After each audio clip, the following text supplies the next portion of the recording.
Hello friends, ഞാൻ ഇന്ന് വന്നിരിക്കുന്നത് തിരുവനന്തപുരം നഗരത്തിലെ ഒരു കിടിലൻ ഇഡലി സ്പോട്ടിലാണ്. നമുക്ക് നോക്കാം എന്താ വിശേഷം എന്ന്. തിരുവനന്തപുരത്തിൻ്റെ സ്വന്തം സുട സുട ഇഡലി, നല്ല വെറൈറ്റി ആയിട്ടുള്ള ഇഡലി കഴിക്കണം എന്ന് ആഗ്രഹമുള്ളവർക്ക് ഇതൊരു നല്ല സ്പോട്ടാണ്. പഞ്ഞി പോലെ ഇരിക്കുന്ന ഇഡലി, അതിൻ്റെ കൂടെ കൊടുക്കുന്ന ചമ്മന്തിയും സാമ്പാറും വേറെ ലെവൽ സാധനം. ഇഡലി പിച്ച് ചമ്മന്തിയിൽ മുക്കി കഴിക്കുമ്പോൾ ആ കിട്ടുന്ന ഒരു ഫീൽ ഉണ്ടല്ലോ, അത് പറയാൻ വാക്കുകളില്ല. ഞാൻ ഇന്ന് ഓർഡർ ചെയ്തത് ബട്ടർ തട്ടു ഇഡലിയും പനീർ ഇഡലി ആയിരുന്നു. നല്ല സോഫ്റ്റ് ഇഡലി ആയിരുന്നു. ചിലയിടത്ത് ഇഡലി കഴിച്ച കല്ല് പോലെ ഉണ്ടാകും, ഇവിടെ അങ്ങനെയല്ല കേട്ടോ. നല്ല ഫ്രഷ് ഇഡലി ആയിരുന്നു. അവിടുത്തെ കോഫി ഒരു രക്ഷയില്ല. പലതരം ഇഡലികൾ ഇവിടെ നമുക്ക് കിട്ടും.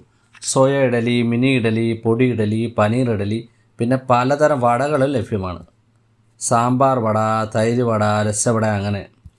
ഇഡലിയുടെ കൂടെ നമ്മൾക്ക് കേസരിയും കിട്ടും ഫ്രീ ആയിട്ട്. നിങ്ങളും ട്രൈ ചെയ്യുക ഈ സ്പോട്ട്. തിരുവനന്തപുരത്ത് ഇതിലും നല്ല ഇഡലി കിട്ടുന്ന വേറെ സ്ഥലങ്ങളുണ്ടെങ്കിൽ താഴെ കമൻറ്റ് ചെയ്യുക. അടുത്ത വീഡിയോയുമായി ഞാൻ വരാം. സുജി ഫുഡീസ്.